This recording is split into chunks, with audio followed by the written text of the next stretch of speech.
Well, for a closer look at how Venice got into this state and what's being done to prevent this sort of heavy flooding, I spoke to Marco Gombacci. Marco is the founder and editor of the European Post, and I began by asking Marco about the Italian government's efforts. The problem is that for 50 years, no government has acted to defend Venice from the water.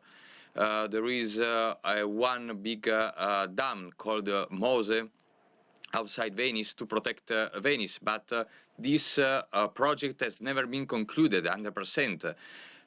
So this government, in this moment, they put around 20 million for the citizen of Venice for the damage that they get. But the problem is that the entire Venice has been damaged probably for around 1 billion of euro. That means that all the cultural heritage of the churches has been damaged, etc. So at this moment, the government doesn't know exactly how to act because they are still counting the exact amount of the damage. But if this is around 1 billion, I think that the government has to do much more than what has done until now. And it's something of a twist of irony. We saw that the Venice Regional Council's offices were actually flooded for the first time in history, just moments after they were discussing their 2020 regional budget, in which they said, quote, no concrete actions to combat climate change. Do you think this is going to do anything to change the sort of political discourse around climate change there? The biggest floods in Venice happened in 1966, when no one talked about climate change. And now this is the second biggest in Venice history. It can be linked to the climate change or not. Probably the discussion will change, the political debate will change, but what should be done immediately by the politicians, the Italian politicians, and the politicians from the regional council is to put into practice what MOSE is, the project to defend Venice from the water. Even before the big climate change discussion, this project was a priority of many governments, but for corruptions, for many other bureaucratic problems, the project has not been concluded. So the first thing is to conclude this project and be sure that this will protect Venice from the future flooding. And this has certainly been a very long process. As you mentioned, back in 1984, this project, MOSE, was first supposed to be launched. Now, you mentioned corruption and other things. What is it that's really stopping this from coming to fruition? And how do you see that sort of debate about climate change versus perhaps other factors affecting the water, stopping the ability to actually get this project completed?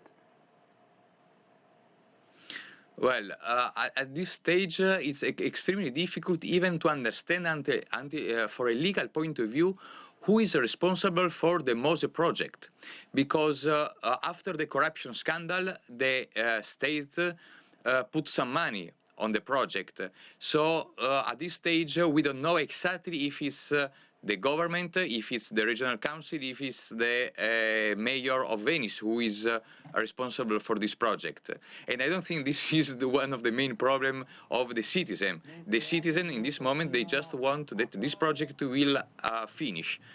This has been blocked by a lot of things. The first one was corruption and bureaucracy. I don't think that the debate on climate change has stopped this project to be concluded because as far as I know, I'm not a scientist, but the MOSE project is in line with the environmental issues.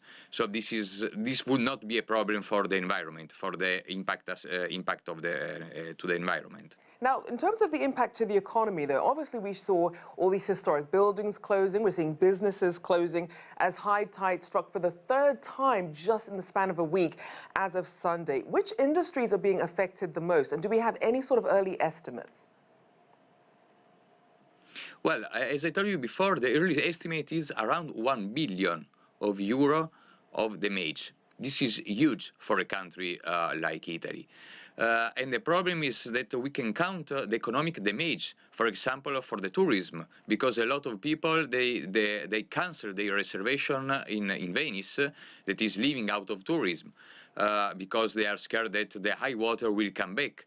and many of the hotels were not available until today, or probably in the upcoming days they will not be available for the tourists. So the tourism sector is the most hit by the flooding. But after that, we have to speak about the enormous damage to the cultural heritage. Think that inside the Basilica of San Mark, in the main square of Venice, the water was 1.50 meters.